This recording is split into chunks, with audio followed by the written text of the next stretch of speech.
I'm the Bunny Man. And I'm Crazy Susie. And we are in the Eyes of Terror.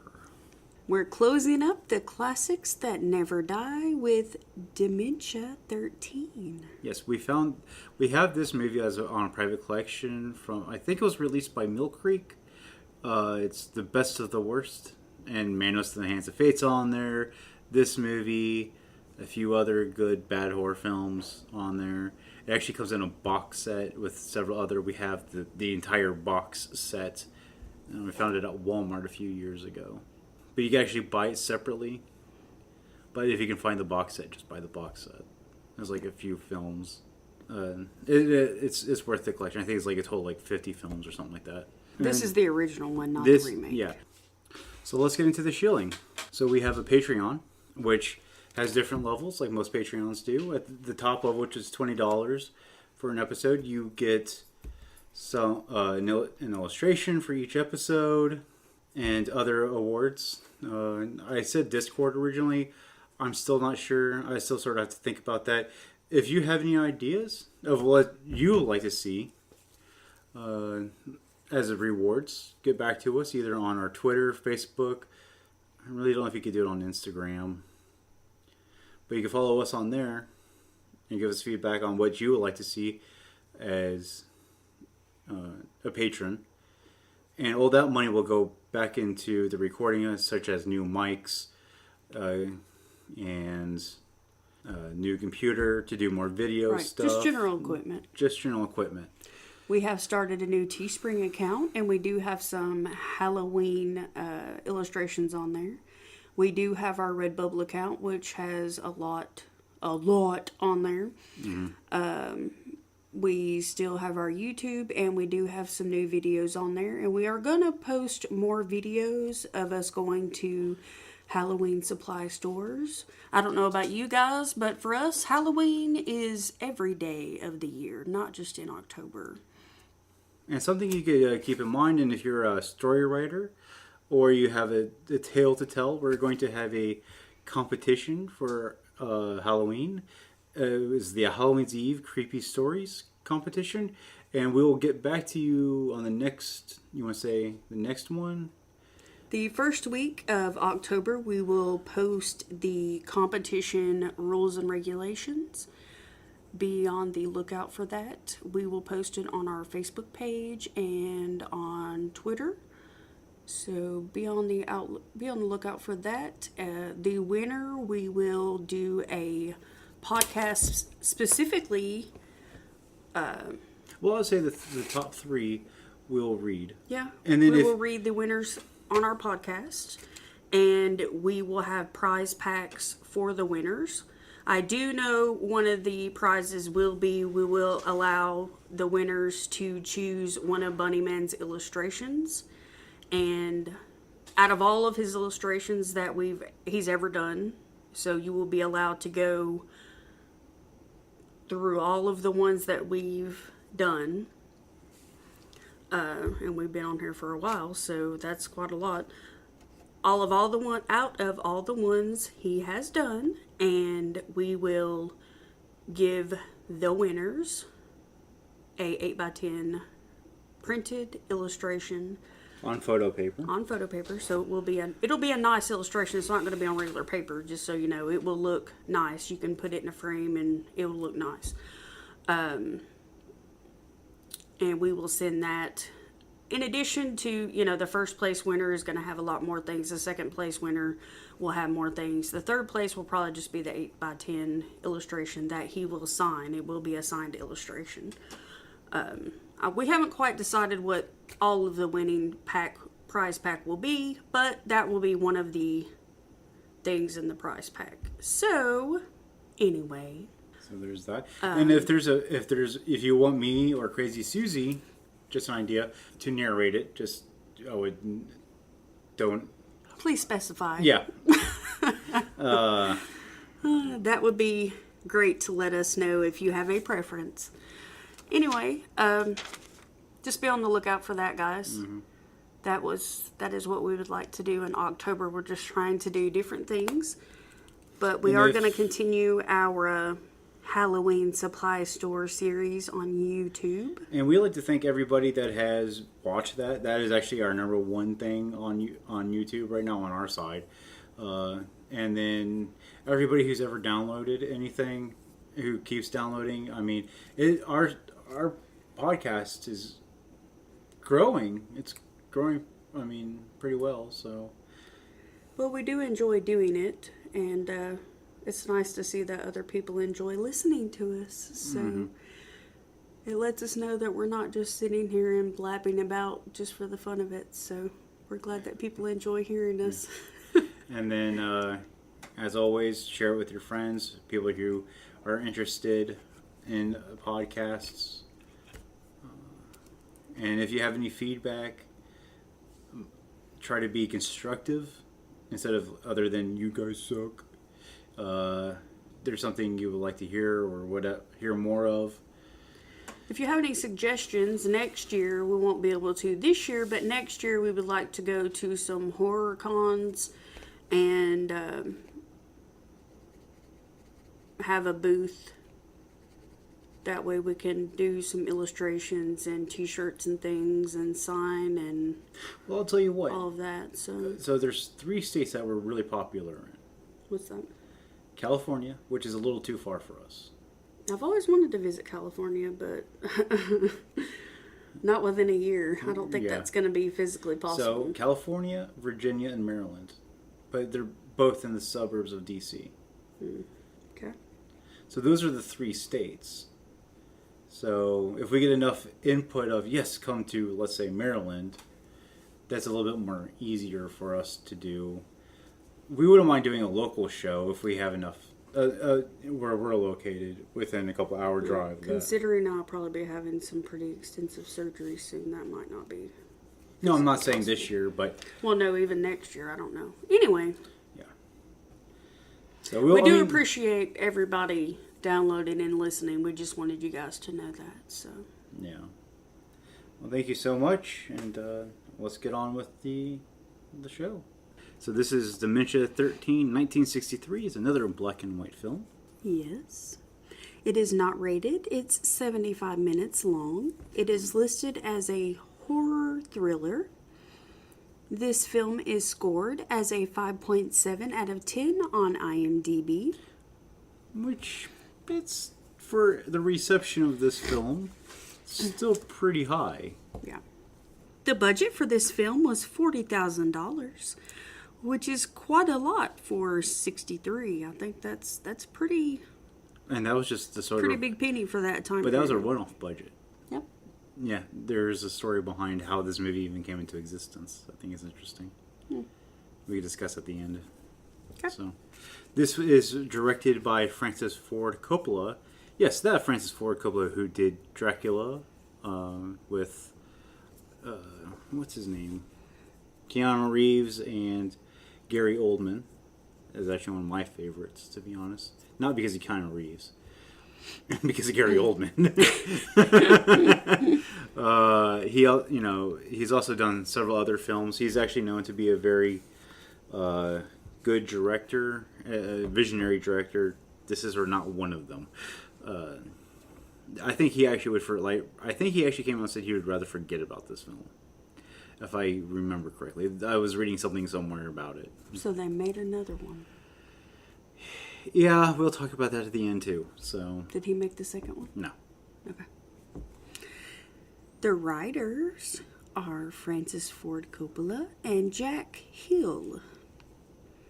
The cast is William Campbell. Who plays Richard Haloran? How did we decide that's supposed to be pronounced? Haloran, Haloran, Halorunning. No. Haloran. I think we decided to pronounce it Haloran. We don't know how it's pronounced. We actually tried to watch something that actually helped pronounce it. We can always go with how the movie does it. Let me get some mashed potatoes and try to say it. Haloran. Maybe we need to watch the video again. Let's just say it's Haloran. I think it's Haloran. Yeah. Luana Anders plays Lois Haloran. Bart Patton plays Billy Haloran. Mary Mitchell plays Kane. Patrick Magee plays Justin Caleb. Ethan. Ethan Dunn, I've never seen Ethan spelled that way, plays Lady Haloran. Peter Reed plays John Haloran. Carol Schnauzer, I guess, plays Simon. Carl Schnauzer, I guess.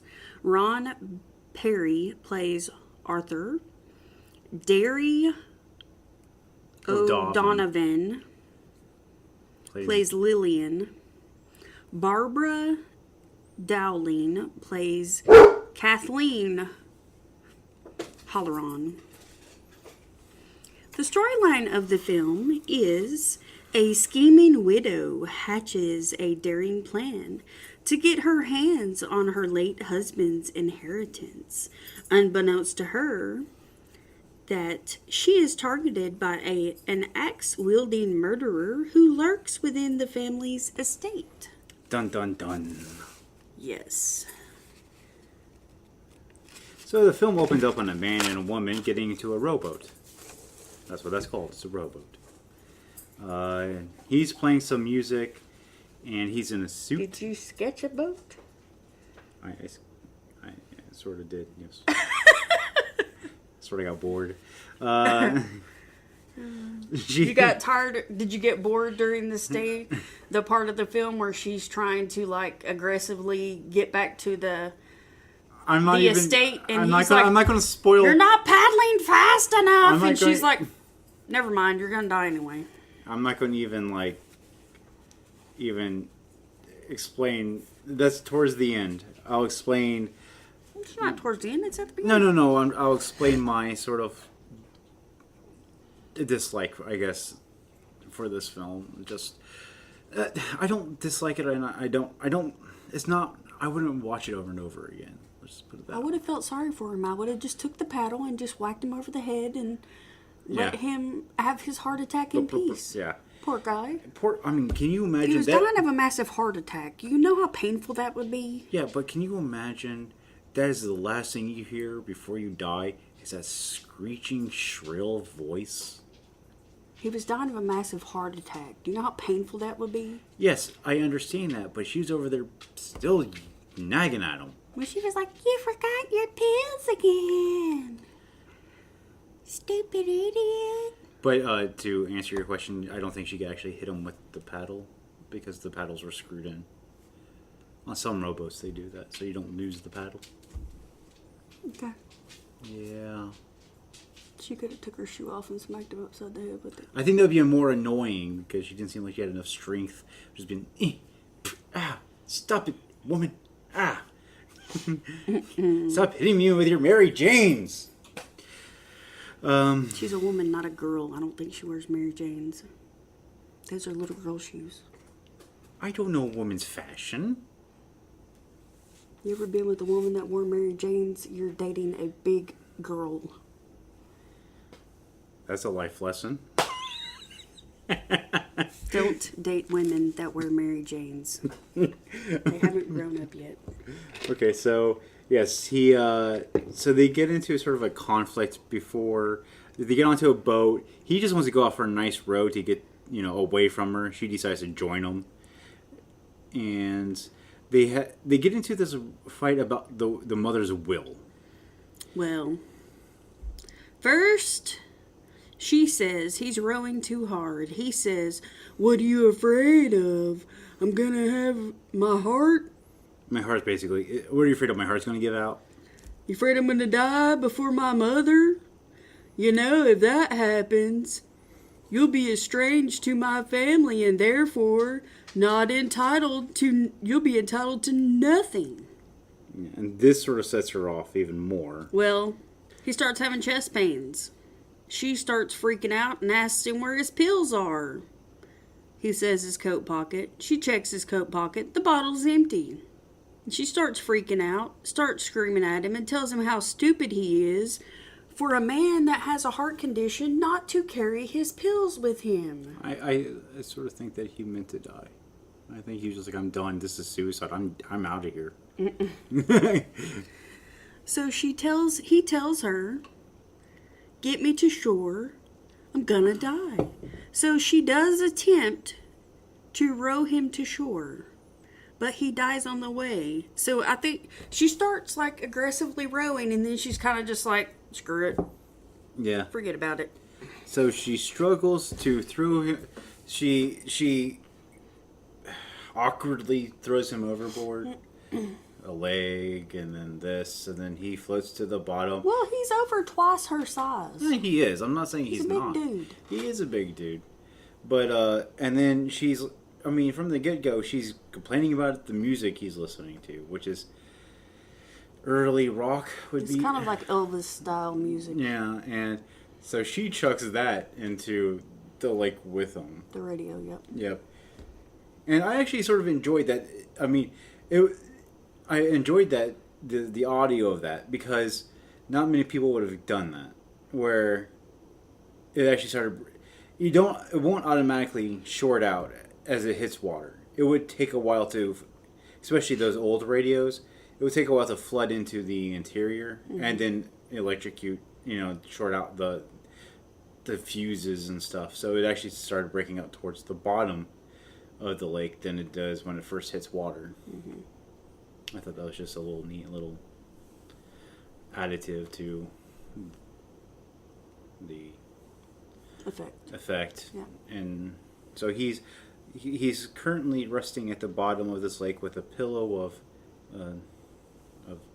flowers or whatever lake stuff at the bottom. Yeah. Yeah.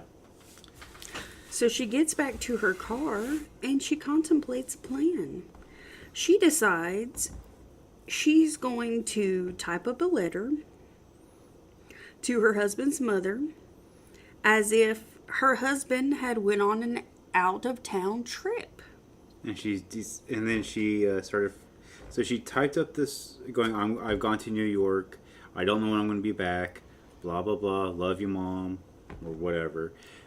Well, the next week they were going to be doing their traditional memorial service for his baby sister, and everybody is supposed to be there. It's something that all of his mother's kids are expected to attend. And she basically explains in the letter, I'm so sorry, this is an unavoidable trip. I'm sorry I can't make it to the memorial, but, I'll send flowers, yada, yada, yada. Unfortunately, this is a trip that I can't postpone or avoid. Basically, she explains in the letter, I'll be with you in spirit, yada, yada, yada. My wife is going to come in my place. I'll send flowers. Yeah. So basically, she's going to be my proxy. I have to be in New York for urgent business. She packs a suitcase as if her husband left, and she packs up his typewriter. He's a writer. And she takes all that stuff to the river, and she chucks it in. She sort of has a weird disdain for that typewriter, though. Well, I think she thinks because her husband treats it as if it's a precious object because he's a writer, that in a way he values it more than her. But typewriters were expensive too. So but think of all the hours that he spent typing on that thing. Well, probably more than he spent spending valuable time with her. Yeah, but I don't think their relationship was doing well. I don't think they were in a healthy relationship to begin with. It seemed like they were at each other's throat. Yeah, well, you got a point there. And she forges a signature on the letter. On the letter. She practiced it a few dozen times. You sort of had like an issue with this. Yeah, I don't think I would have done that. I would have taken the letter where he had signed his signature, and I would have put it underneath the letter where I wanted to copy it, and then I would have looked, and I would have just traced it. Yeah. Instead of having where I've practiced it 2 dozen times to where it would have proof of it. Yeah. If you're going to do something, do it right. Don't be stupid. Where you have all this proof where you've tried to practice somebody's signature. So this is why you tune into this podcast, is how to do a crime. The smart way of doing crimes with Bunny Man and Crazy Susie. I'm sorry, but just don't do that.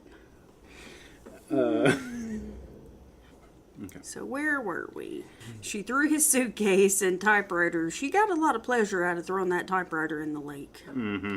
She stood there and watched it go to the bottom, all the bubbles and all. She got a lot of pleasure out of getting rid of that typewriter. Yeah. She really, really despised that typewriter. And then she tells herself that she can change the will. That's her sort of her whole goal of going.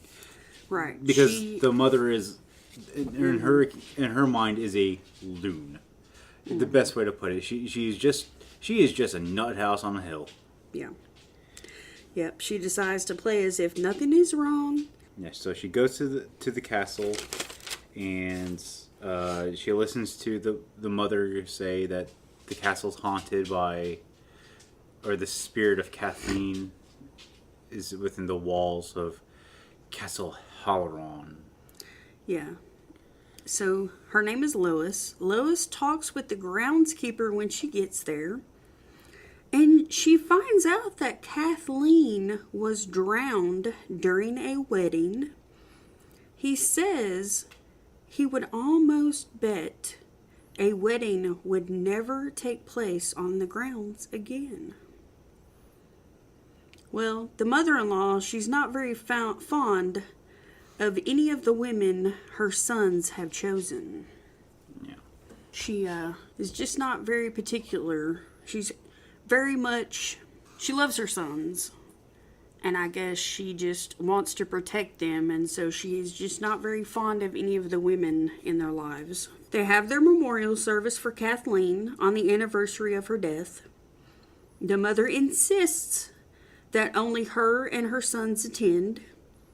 And Lois, is it Lois or Louise? Lois. Okay, is sort of up in the top of the manor. Mm-hmm. Again, this is another manor. And she looks down on the gardens, and that's where they have the memorial services in the part of the gardens. She's sort of like stalkerish, like on the cliff. The boys kind of have a conversation about the whole memorial service, about how, so they had a memorial service for Kathleen on the anniversary of her death. This is something that they did every year. And the mother, one of the sons said it's always the same thing every year, that they all have to dress up in their suits, have umbrellas out because I guess it was raining when she was buried. Mm-hmm. So they have to have umbrellas no matter what the weather's like. Right. They have to throw flowers onto the grave, mm-hmm. and then the mother faints. So that's the procedure. Right. They do this every year. Mm-hmm. Yeah. The mother insisted that only her and her sons attend. At the end of their service, she hysterically faints when leaving the graveyard. Because she swears that one of the flowers, as soon as it hit the grave, it died. Yeah. So Lois runs outside. She helps her back to her room and into her bed. She tells her she has heard music in the house, and Kathleen wants her to listen. She wants to tell her something. She will give them a sign, and then tells her, now you just rest, and I'll take care of everything. Well, she's trying to set herself up as she's the point of contact for Kathleen. Mm-hmm. Yeah, she's wanting to make her think that she has this connection to her dead child, and she can communicate with her through Lois. Mm-hmm. Yeah. That way she can have this good end with the mother-in-law, and she can stay in the will and all that kind of good stuff. Well, basically she wants to sort of like take over Kathleen's spot and the family hierarchy. I'm just saying not like directly, but... Right. Mm-hmm. She's wanting to get in good with the mother-in-law, because the mother-in-law does not like her. No one likes her. No one in the family. They all sort of had this weird, distant, yeah, John should never have married you type. So, She leaves and lets her rest. She sneaks into Kathleen's room and takes some of her things. And she sneaks back out. Actually, this is one of my favorite sort of scenes in this entire movie. Is when especially the monkey with the hatchet. Mm-hmm. And that's a very iconic part of this film. You know, that close up of that monkey toy. But all those little 1960 wind-up toys. Yeah. Like the little doll that kind of awkwardly crawls. It almost looks like a little spider doll. It would have been more like 1940, 1950 type toys. Well, that's when they started coming out. Yeah. So all those little wind-up toys. They were interesting. So Lois gets some of Kathleen's dolls and she ties them together with kind of like a twine. Yeah, it was twine. And she gets down. No, she douses in alcohol, which sort of throws me. I'm like, why do that? The water enough will, if you have cheap twine, or you could simply have detwined a part of it where it would. I guess to where it would break down the twine. And then she gets down into. She takes her clothes off to where she's in her undies. And let's say then she jumps into the pond. Let's say 1960s women's underwear, not that sexy. No. Especially the bottoms. No, not flattering. No, not cute. Granny panties on steroids. They remind me more of diapers. Yeah. Yeah, they're not cute. Not cute. So she jumps into the pond. And we're calling it a pond. It's really kind of like a small lake. It's a man-made pond, so it's quite large. It's big enough to lose several bodies in without people noticing. It's quite large. But it seems very shallow.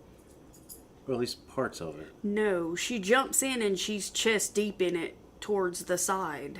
So it's how would it be shallow? I don't know. She's like a foot away from the edge of it and she's chest deep in it. I guess. It's a man-made pond. Yeah, and it has locks on. It has 3 locks. Yeah. So, I mean, it's quite large. It's a pretty good-sized body of water.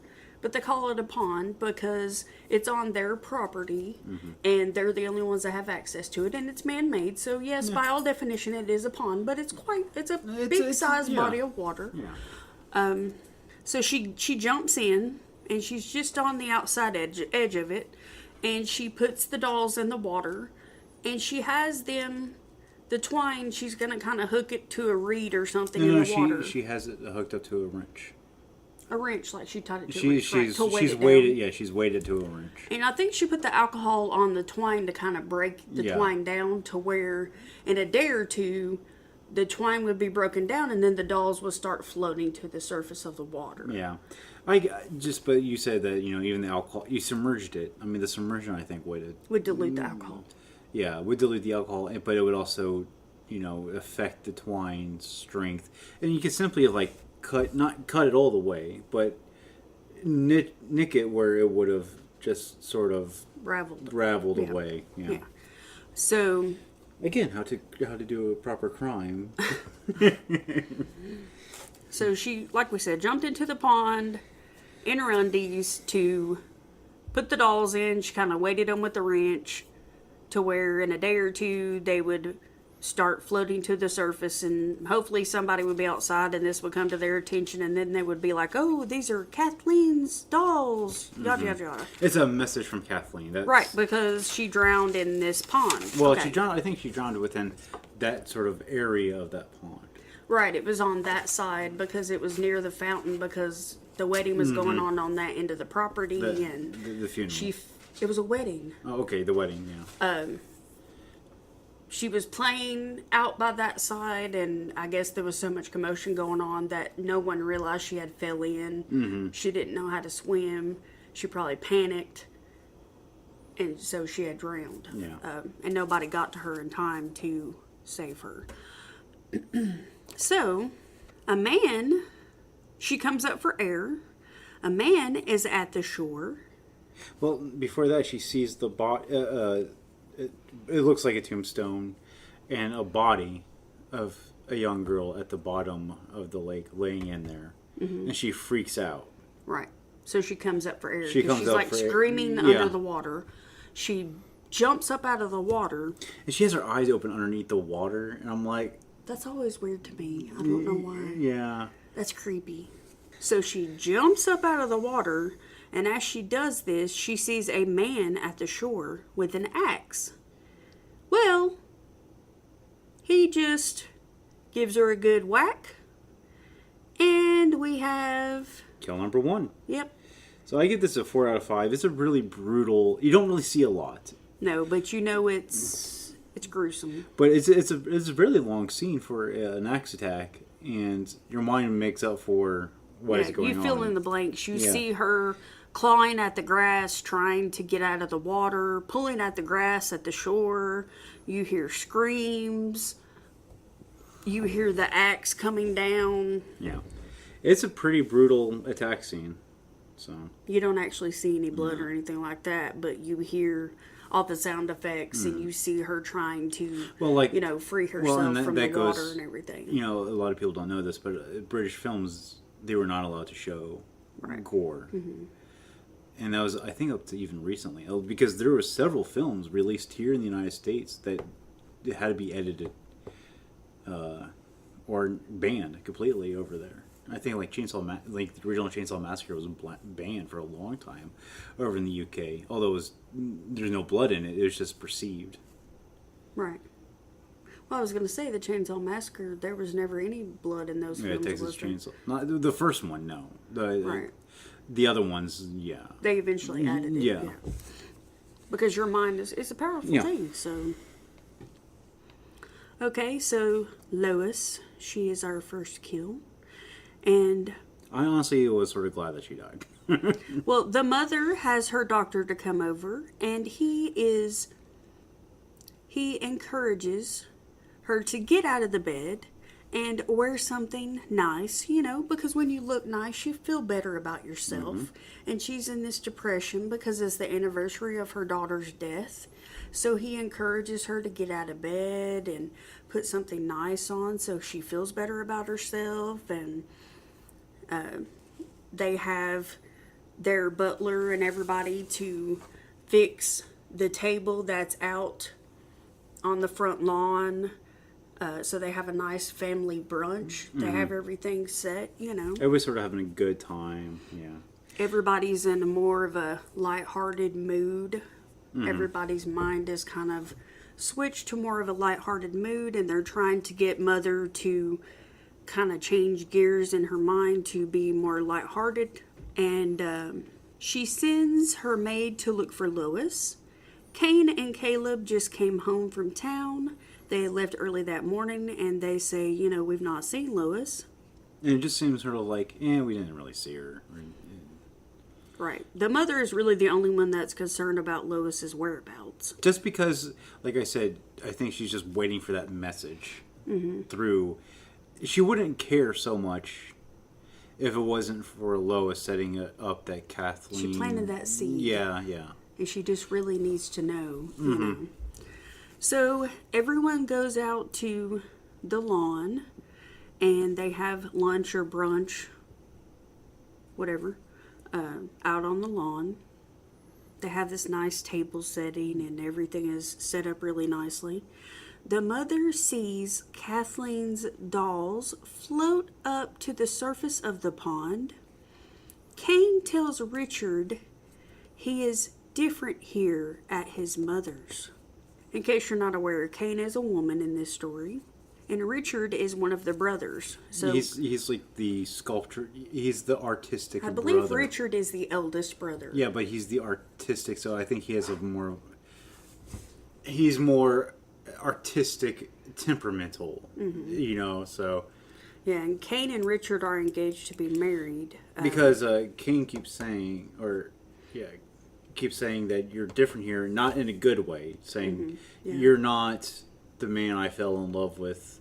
There's like this whole sort of like scene of her going on about, I used to love watching you work and all this other stuff. He's a metal sculptor, and I love watching you work, and the excitement. And then here you're just sort of like whatever. Well, I think all of the men in the family work in some sort of medium. Mm-hmm. Simon is out right before dark on the hunt for the elusive fox. And Simon is one of the groundskeepers. Yeah. He hears a strange noise and follows it. Well, okay, so Simon is they positioned him as the stereotypical Irish person. Yeah. Groundskeeper. Now, he has a nice fake mustache with a really annoying fake Irish accent. But he's a poacher. He's not really a groundskeeper. He's a poacher. But he's just as the lovable family poacher. He's just there. You know, he's like, he probably hasn't shot that gun in years. Yeah. Oh, Simon. So Simon is still on the search for that elusive fox that keeps getting into things it's not supposed to. So he's going to get that fox. So he follows the fox up to a tunnel by the pond. Well, what he perceives as a fox. Right. At the end of the tunnel, well, he follows that tunnel. At the end of it was a doll that looked like a little girl. It actually looked like Kathleen. And there was a man there. Well, that man doesn't hesitate to The axe-wielding man strikes again. chop Simon's head off. Simon's head rolls down the tunnel and plops right into the pond, or the lake actually, and starts blowing bubbles into the water. Yeah. So our second kill is good old Simon. Simon doesn't say anything. It was a 3 out of 5. It's a meh kill. The only funny thing about it was that there was It made bubbles in the water. It was just like when you blow bubbles as a little kid in the water. It was just like brrr. The decapitated body made bubbles in the water. That was the only funny part about it. I was like, look, he's making bubbles. Bunny Man was like, really? Really? That's what you got from this? I'm like, he's making bubbles. He was not amused. I was amused a little bit. I was pretty amused by the bubbles. So the doctor gets the groundsman to open the gates to the pond and drain it. No, it was the locks. He was not very happy about this. Evidently, this is not a request that's typical. This is not something that's normally asked upon. Yeah, because I mean, you're talking about draining an entire pond, so the water's That's got probably not ever been done. Well, and the water's got to go somewhere, so you're having to worry about the displacement of the water. It's probably going to flood the yard and Yeah. or the. I mean, you got to think there's 3 different points for the locks because he made a big stink. It's like those are 3 locks. You understand that. Mm-hmm. So there either was at one point like a canal or something that the water may have gone to, Right. but now let's say it's dried over. You have to worry about where that water's going to displace to. You don't want it to go into the gardens because that would ruin Or into the everything. nearby village. Mm-hmm. So It's a lot of water. And it is, and then you have to worry about putting the water back into the pond. Mm-hmm. So, and since it's not, I don't think there's a natural. No, it's a man-made. Yeah, so there's no natural source for it, so they're going to have to pump the water back into the pond. Right. From wherever it displaced to. The mother goes to Kathleen's playhouse, but whomever has been doing the killing scared her by knocking down the playhouse around her. Well, okay, so you sort of skipped several points. So after they drain the pond, there is that tombstone thing. I'm sorry. And it says, "I'm sorry, Kathleen." And then there's that whole, like, who did it, because Richard doesn't work No, I did go back to that because this whole thing happened and then... Okay, then the pond... Well... And then it goes okay, well, to that. Then I could cut that. Because the mother went to there and then they're draining it in that process. Oh, okay, and then okay. when she goes back to the house, the doctor finds the tombstone. Well, either I could cut it or whatever. So, but she does grab a a tiara. Tiara. Tiara. And it's not a fake. It's a diamond-studded tiara. It's not a fake one. It's and so she has this, like, because of the dolls, she thinks that literally Kathleen is like, come to the playhouse, because the playhouse hasn't been touched. Mm-hmm. No, it's still there. Well, and it's still set up the way that she left it. That's right. It's still on the property. It still has all of her playthings in it. And it seems like the mother would just generally go there because she maybe felt the closest to her there.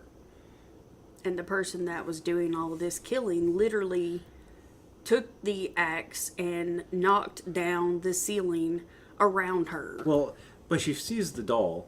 We don't realize it's, a doll, but we see Kathleen, the body of Kathleen, in the dollhouse. Mm-hmm. And she puts the tiara on top of the head, and then the head tilts off. It falls. Not off, but... like, to the side. To the side. And so she sees it as not as a... It's not, the neck is not stable. Is that it's a slant in her face or something. Like, she takes offense to it. Like, she doesn't like the tiara. Yeah.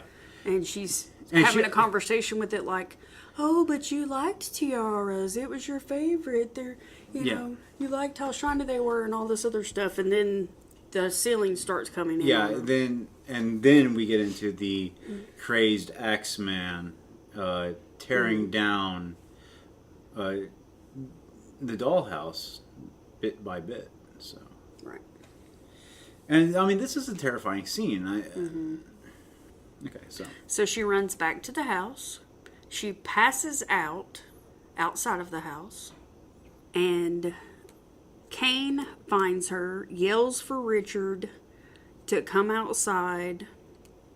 They take her back in. They get the doctor. He checks her out, all that kind of jazz. The next day, they're having breakfast at the table.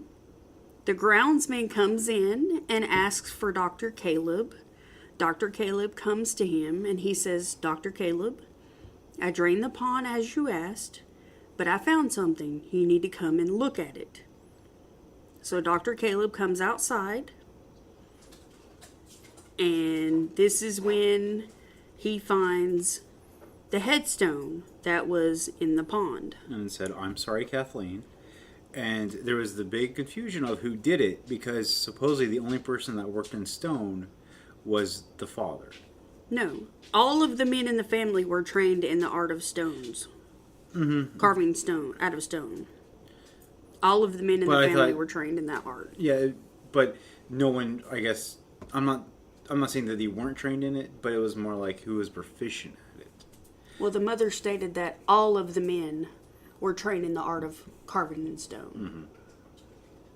Mm-hmm. And Richard said, well, it would be difficult to know who did it simply because all of them had the availability of his dad's tools. Okay, so everyone. I completely missed that part of it.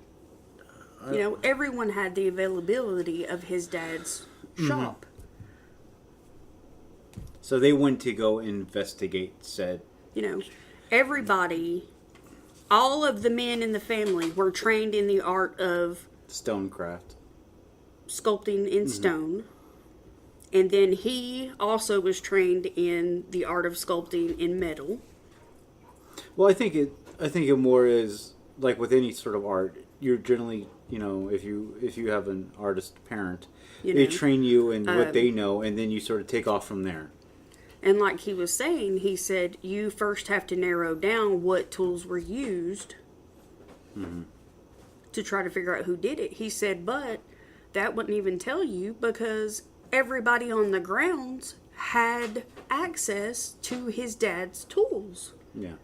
And at that time, those were the only tools available, the tools that were in his dad's tool shop. Yeah. Okay. And then later on in the film, you find out that he had his own personal shop. No, that earlier. Was hidden. Yeah. No, later in the film, you find out that he had his own hidden shop because Kane follows him and finds his own personal little shop. Okay. So, anyway. stone-carved headstone, and everyone in the family is trained in this art. Lois has gone. Richard likes to blame her for stressing his mother and making her being in such a poor mental state. Billy agrees to help the doctor go to town and look for Lois. Richard goes to his secret workshop. Kane follows him. Where he has the death ray. We have a situation. We must go to the situation room.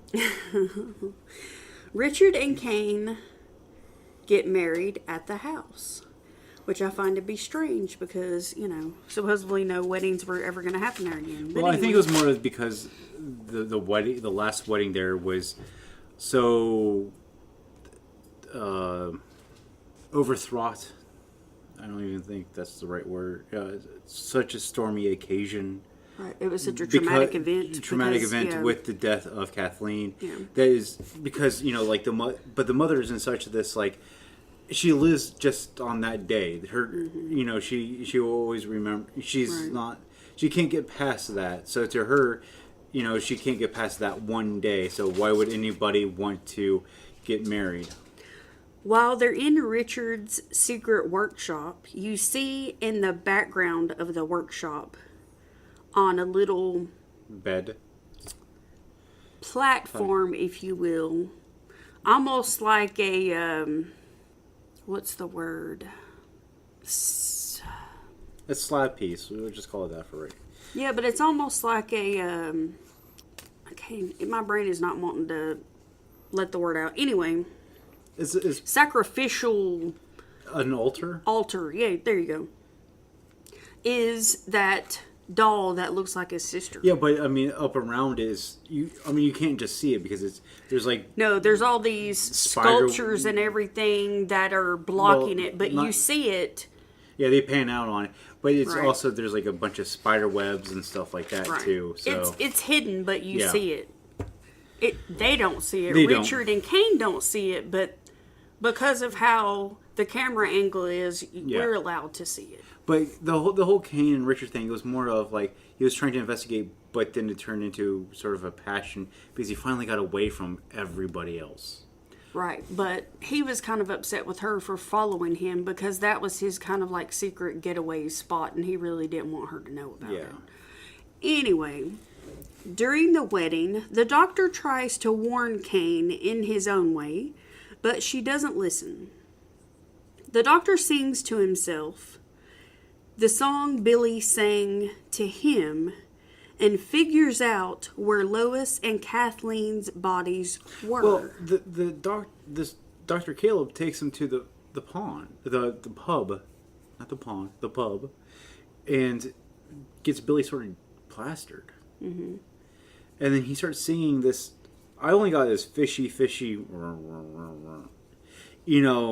couldn't even make out the rest of it, but it was fishy, something. And they're trying to find Louise. Obviously, nobody in the pub hasn't seen her. So one person said he saw her at the chemist 3 days prior or whatever, but nobody had saw her recently. And she would stick out in a small town because she's new. In a small town, everybody knows everybody. Well, this is also supposed to take place in Ireland. I think she was American. Right. So Yeah, an American in Ireland at that time would have stuck out a little bit more than it would be today. Right. And because she was blonde-headed and light-skinned and, Not just that, but just the way that she dressed. Right. She would have stuck out. Yeah. But so he listens to this song. This doctor has known this family for many years. He's been their doctor for many years. And he's starting to see some patterns develop. So he's trying to put all this together. He puts Kathleen's body at the fountain. Kane reaches to touch her. And And Billy comes out of the darkness. And sort of like a trance. I want to say he was almost trance-like. With the axe? Mm-hmm. And was trying to strike down Kane. Right. Because he screamed, don't touch her. Don't touch her. Yeah. Mm-hmm. And then Caleb shoots him several times. Dr. Caleb shoots him in the shoulder or whatever. I think he shoots a fatal shot in the chest. He shot several rounds into him. Mm-hmm. And we assume he dies. And he goes, basically, he takes the axe and then cracks the skull over, takes the axe and hits the doll with the axe and breaks the doll. You find out that she's made of wax. Yeah, she made of wax. And he said he must have made her so he had something to protect because he had the guilt of killing her. Because we keep seeing flashbacks throughout the story of him coming up behind her and, there was a struggle, and then we find that he basically pushed her into the pond. Mm-hmm. So we find out Billy did it, but it was by accident. It was never by intention. Mm-hmm. But we could tell that the mother really loved Kathleen because I think Kathleen was... They said that she gave birth to her in her 40s. Right, and it was her only daughter, and she had always wanted a daughter. And so she even had like this little saying, and Billy said this, and it almost came across as a little bit jealous, like 3 men to marry, three sons to marry, and go off, Kathleen to stay forever. Mm-hmm. So she put Kathleen. Basically, it was like, my sons are expendable, but Kathleen will be here forever. Right. So that was the whole thing of the whole Kathleen haunted this place. She was never to leave, so. And then... if she hadn't died, I'm not sure what kind of life she would have had. She would have ended up being a spinster because her mother would have never let her leave. Almost locked away, yeah. I mean, she would have been conditioned to not stray far, at least. She would never have been able to take like you said, a spinster. She'll never be able to take a husband, never have a light outside of the house herself. Right. So, I really give this a 2.5. It's okay. It's a pretty slow movie. Somewhat predictable. A lot of my big issue with this is that a lot of the dialogue, especially Dr. Caleb's dialogue, is mumbled.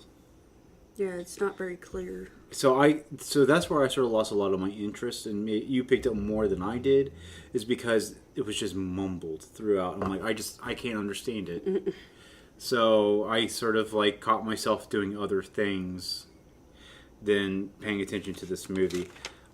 And generally I like this movie, but it's just I would have to watch it on subtitles, I feel like, to really enjoy this movie.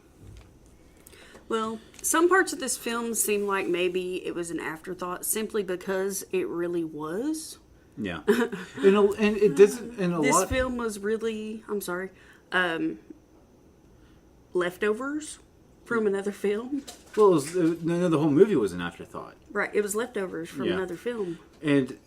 But a lot of my, issue, too, is, a lot of it doesn't make logical sense. We have, the whole... Louise comes to the castle thing, and then in the next scene, one of the brothers is at the airport picking up his wife, but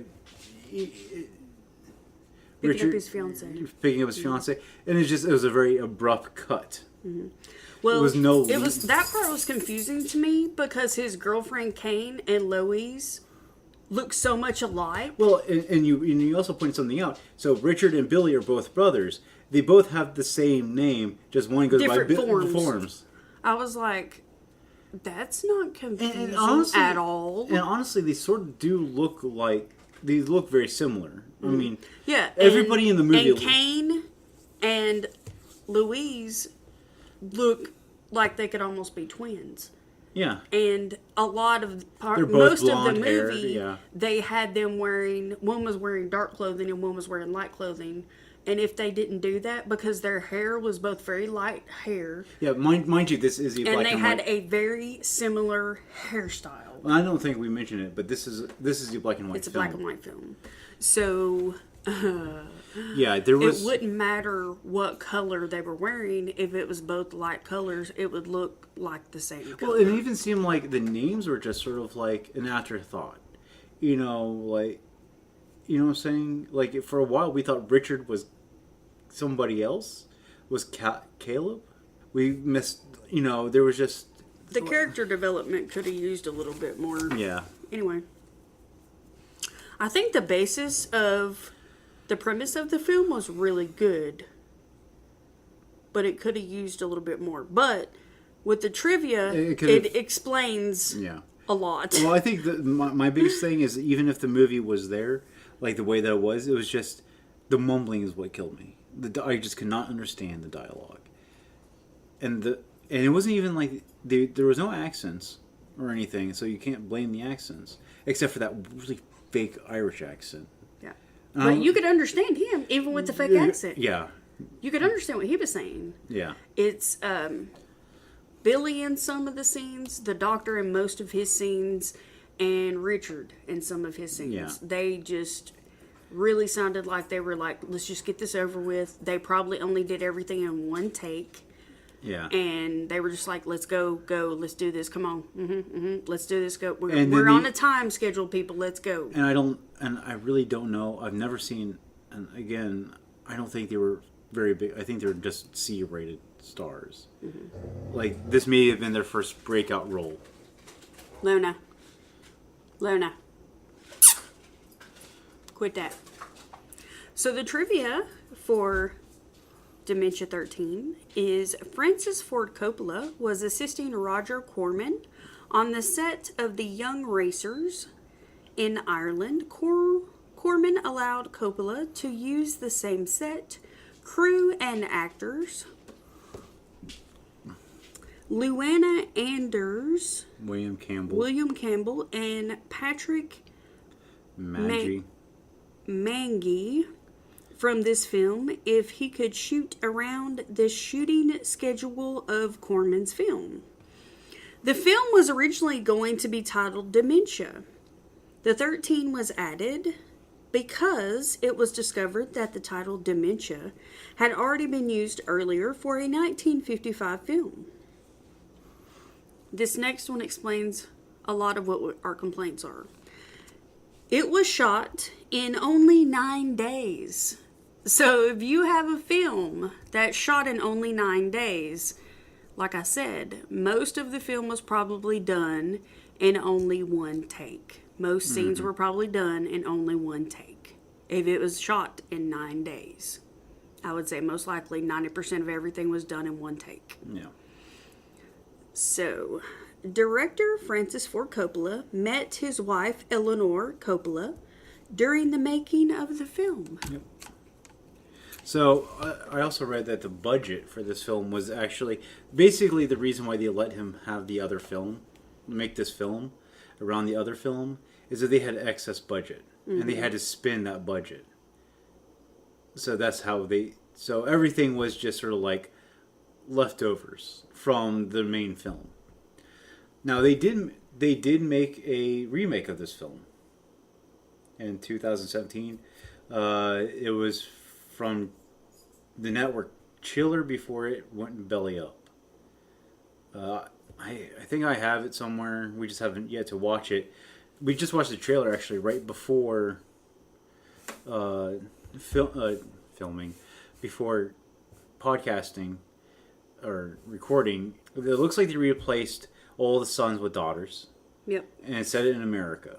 And I'm really having a hard time trying to figure out why they named this film Dementia. Yeah, and I really wonder if they were trying to go for something else with the mother having it would have been more interesting if the mother actually had dementia. You know what I'm trying to say? But I think that's what carries this entire movie is just. But she doesn't have any memory impairment. That's what I'm saying. I was like, she remembers the daughter. She remembers what happened. No. But I mean, she could have. It's like people with Alzheimer's, you know. Well, Alzheimer's is the advanced stages of dementia. Dementia happens before. What I'm getting at does. would have actually been a little bit more interesting if she had dementia. What I'm saying is that's all she remembered was the daughter. You know, it's like people who have Alzheimer's, even advanced Alzheimer's, only remember like a certain point in time, either it be their childhood, right? They remember things that happened earlier in life. They recall those events. Yeah. a lot more easily than they do what happened yesterday. Yeah. Or what happened the day before, or what happened a year ago. It basically They remember events from childhood or from adolescence. Well, what I would say is more easily than what happened 2 years ago. Well, I would say set memory. Long term compared to short term. Set memory is long term. And that's what they're figuring out is what, so it would make more sense if that was the only thing she remembered. Or, she would remember anything before. It would make more sense if she had forgotten all of her children and only remembered her childhood. Yeah. If she had Alzheimer's. Now, if she had dementia is when you have memory loss, but Alzheimer's hasn't set in yet. When you have Alzheimer's...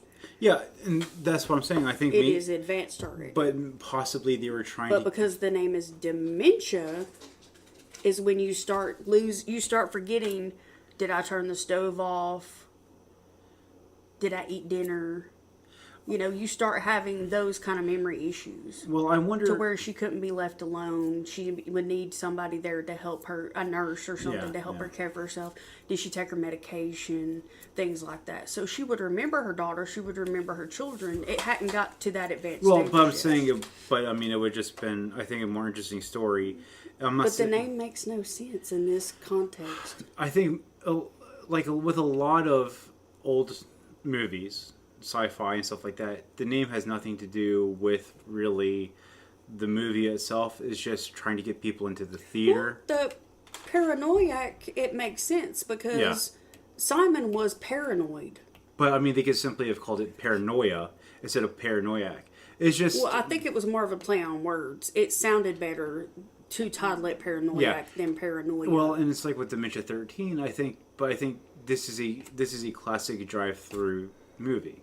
The name has nothing to do with it. It doesn't matter what the name is. It's just it's what it's called. It's the beast. It's when the old drive-throughs, or even the old theaters, you would go to two films. You would have the A film, and then you have the B film. Mm-hmm. So the name is just to drag people in. Just to drive people in. It's like when, for instance, the original Little Shop of Horrors, you always see billed Jack Nicholson. Mm-hmm.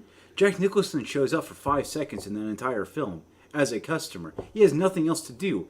It's just enough to get, because he's the only big star in that movie, but he wasn't a big star at the time. I understand that, but that's not a good example for what we're talking about. No, but what I'm saying... that name matches that movie. It is a Little Shop of Horrors. Yes, but there's other especially if you look at sci-fi films, they have more odd out there names that has no connection whatsoever with the story. So this just goes along with that. These are the B-rated films, just enough to make you stay to see what's going on. Than it is, this is your headline movie. Yeah. And it was even treated... there may be an underlying reason why they chose that I'm not aware of. That may be the case, but to me it doesn't make sense. Well, see, I think we're so used to A-list movies that, we're so used to as a society as an A-list movie. Does that make sense? Mm-hmm. That we're not used to the way that old movies used to be set up. Because theaters and drive-thrus were an event. You spent your money there to make a day out of it. Not just to see a movie, but to see two. Or a series, yeah. Yeah. That's why they call them serials. The serials would start before the movie, and and the only way you could see the second is if you come back and and they were like chapter books. You had to see the Chronicles series. One, and then next week you saw the next one, and then next week you saw the next one. So I just say, just forget about the name. I think it's a catchy name. Mm-hmm. I think of a spaceship, though, or like a car. A little racing car. Dementia 13, up in the lead. Yeah, the name is... But I think you're thinking too hard about the name. Yeah. Because this whole movie was an afterthought. So the name was probably an afterthought, too. Awesome. All right. So that's the end of this episode. We'll scare you later. Bye.